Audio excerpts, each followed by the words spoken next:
L'auteur de ce livre, c'est le bien-aimé frère Rick Joyner. Le titre du livre, Ultime Assaut. Ultime Assaut. Nous sommes toujours au chapitre 1, petit 5. Chapitre 1, petit 5.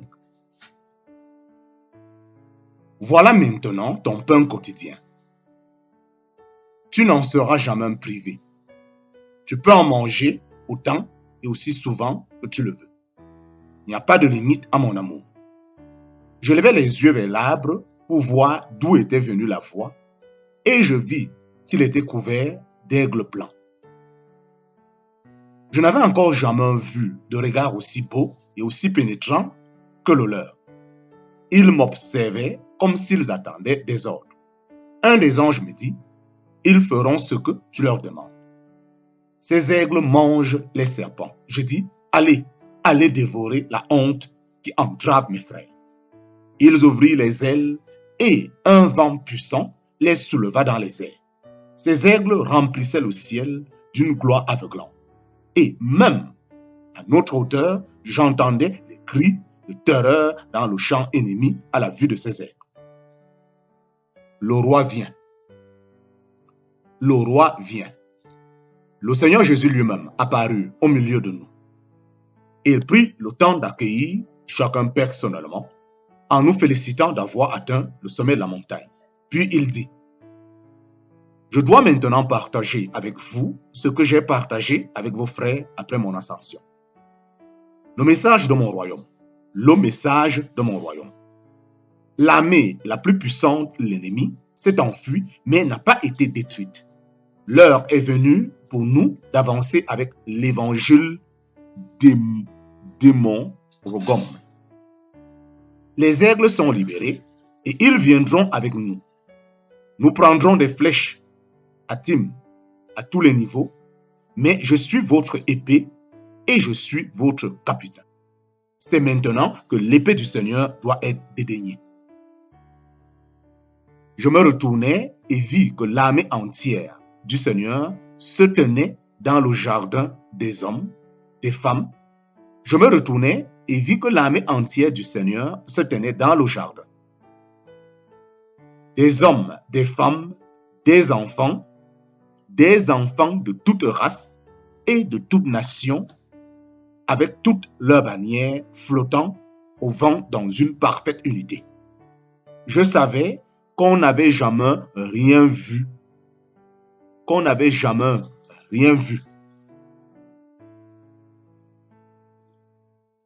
Je savais qu'on n'avait jamais rien vu de tel sur la terre. L'ennemi avait encore de nombreuses armées et forteresses sur toute la terre, mais aucune ne pouvait tenir devant celle-ci. Je dis, d'une façon presque inaudible, ce doit être le jour du Seigneur. Et l'armée entière répondit alors dans un bruit de tonnerre impressionnant, le jour du Seigneur des armées est arrivé. Résumé. Des mois plus tard, je méditais sur ce rêve. Chose alarmante, certains événements, certaines circonstances dont l'Église avait semblé coïncider exactement avec ce que j'avais vu lorsque la horde de l'enfer s'était mise en marche. Je me souviens aussi d'Abraham Lincoln lors de la guerre de sécession. La seule façon qu'il avait de devenir l'émancipateur et le sauveur et de sauver l'Union, c'était d'être prêt pour la guerre civile.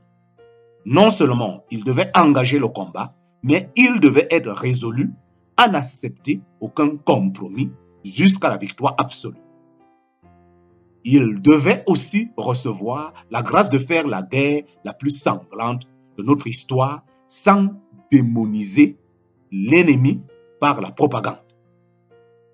S'il s'était laissé aller à cela, il aurait peut-être galvanisé les armées du Nord plus rapidement et gagné une victoire militaire d'éclat, mais la réunion des deux camps après la guerre n'en aurait été que plus difficile. Parce qu'il luttait véritablement pour préserver l'Union, les hommes et les femmes du Sud ne devinrent jamais ses ennemis. Son seul ennemi, c'était le démon qui tenait ces gens prisonniers. Alléluia. Amen. Une grande guerre civile spirituelle se prépare à présent pour l'Église.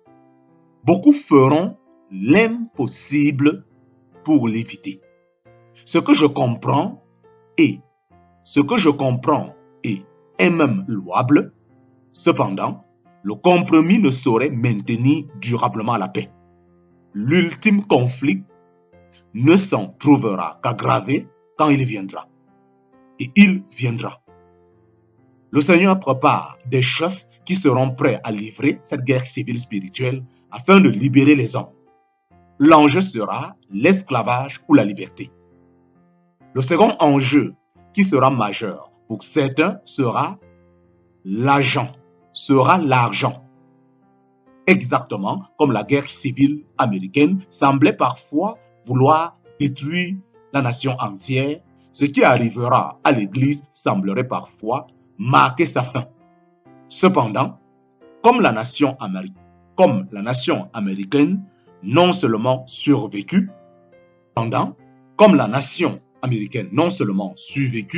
mais devint la nation la plus puissante sur terre, ainsi en sera-t-il de l'Église. Elle ne sera pas détruite, mais les institutions, les doctrines qui ont maintenu les hommes en esclavage spirituel le seront. Même alors, la justice parfaite dans l'Église ne se fera pas en un jour. Il y aura encore des luttes pour les droits de la femme, des luttes pour libérer l'Église d'autres formes de discrimination et d'exploitation. Il faudra faire face à tous ces facteurs. Cependant, au milieu de la guerre civile spirituelle qui vient, foi, espérance et amour et le royaume de Dieu sur lesquels ils sont fondés se manifesteront comme jamais auparavant. C'est ce qui commencera à attirer tous les hommes au royaume. Le gouvernement de Dieu est sur le point de prouver qu'il est plus grand que tout gouvernement humain. Et n'oublions jamais qu'avec le Seigneur, 1000 ans sont comme un jour. Il peut faire en nous, en un seul jour, ce que nous croyons ne pouvoir être réalisé qu'en 1000 ans. L'œuvre de libération et d'exaltation de l'Église est une œuvre qui peut s'accomplir bien plus vite que nous le croyons. Bien plus vite que nous le croyons humainement possible. Mais nous ne parlons pas ici de capacité humaine. Ce sentiment devient bientôt plus fort que tout ce que j'avais pu expérimenter auparavant. En parenthèse, même la paix inspirée par Galates chapitre 2, verset 20. Dès l'instant où nous atteignîmes ce niveau, puis j'entendis la voix du Seigneur. Voilà maintenant ton pain quotidien. Tu n'en seras jamais privé. Tu peux en manger autant et aussi souvent que tu le veux. Il n'y a pas de limite à mon amour. Je levai les yeux vers l'arbre pour voir d'où était venue la voix et je vis qu'il était couvert d'aigles blancs. Je n'avais encore jamais vu de regard aussi beau et aussi pénétrant que le leur. Ils m'observaient comme s'ils attendaient des ordres. Un des anges me dit, ils feront ce que tu leur demandes. Ces aigles mangent les serpents. Je dis, allez dévorer les ordres qui entravent mes frères. Allez dévorer la honte qui entrave mes frères. Ils ouvrirent les ailes et un vent puissant les souleva dans les airs. Ces aigles remplissaient le ciel d'une gloire aveuglante et même à notre hauteur, j'entendis les cris de terreur dans le champ ennemi à la vue de ces aigles. Le roi vient. Le Seigneur Jésus lui-même apparut au milieu de nous.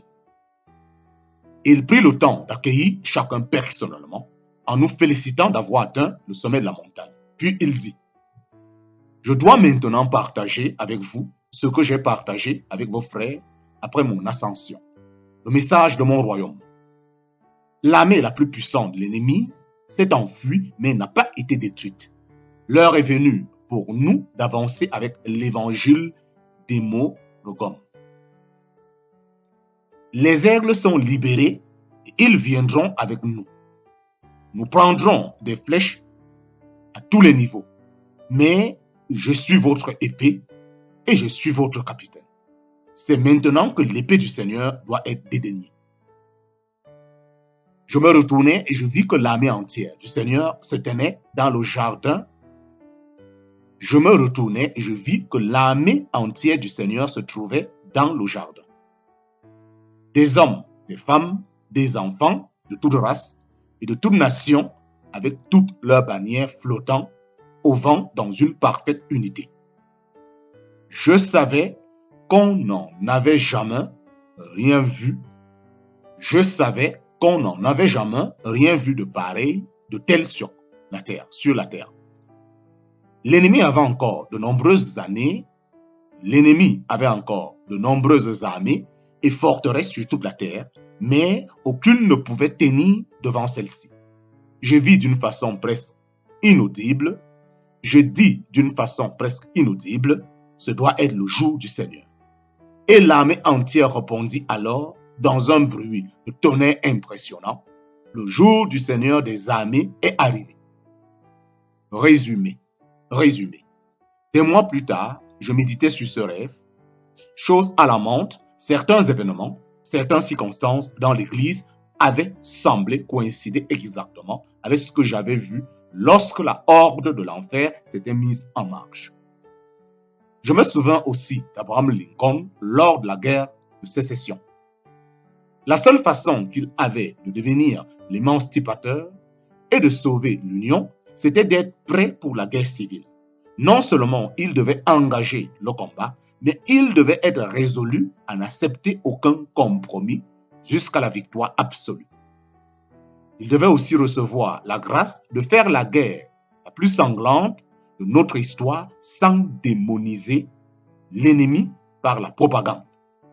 S'il s'était laissé aller à cela, il aurait peut-être galvanisé les armées du Nord plus rapidement et gagné une victoire militaire éclair, mais la réunion des deux camps après la guerre en aura été plus difficile. Parce qu'il luttait véritablement pour préserver l'Union, les hommes et les femmes du Sud ne devinrent jamais ses ennemis. Son seul ennemi, c'était le démon qui tenait ces gens prisonniers. Une grande guerre civile spirituelle se prépare à présent pour l'Église. Beaucoup feront l'impossible pour l'éviter, ce qui se comprend et est même louable. Cependant, le compromis ne saurait maintenir durablement la paix. L'ultime conflit ne s'en trouvera qu'aggravé quand il viendra. Et il viendra.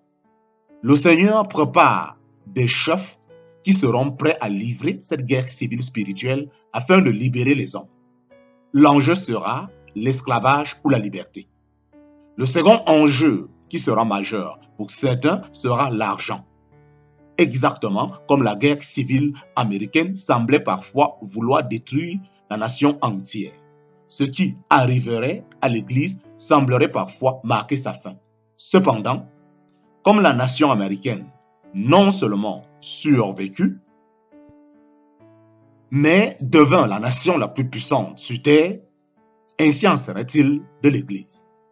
Elle ne sera pas détruite, mais les institutions et les doctrines qui ont maintenu les hommes en esclavage spirituel le seront. Même alors, la justice parfaite dans l'Église ne se fera pas en un jour. Il y aura encore des luttes pour les droits de la femme, des luttes pour libérer l'Église d'autres formes de discrimination et d'exploitation. Il faudra faire face à tous ces facteurs. Cependant, au milieu de la guerre civile spirituelle qui vient, foi, espérance et amour et le royaume de Dieu sur lesquels ils sont fondés se manifesteront comme jamais auparavant. C'est ce qui commencera à attirer tous les hommes au royaume. Le gouvernement de Dieu est sur le point de prouver qu'il est plus grand que tout gouvernement humain. Et n'oublions jamais qu'avec le Seigneur, 1000 ans sont comme un jour. Il peut faire en nous, en un seul jour, ce que nous croyons ne pouvoir être réalisé qu'en 1000 ans. L'œuvre de libération et d'exaltation de l'Église est une œuvre qui peut s'accomplir bien plus vite que nous ne le croyons. Bien plus vite que nous ne le croyons humainement possible. Mais nous ne parlons pas ici de capacité humaine. Fin de la première partie de ce rêve, fin de la première partie de cette vision, fin de la première partie de cette vision.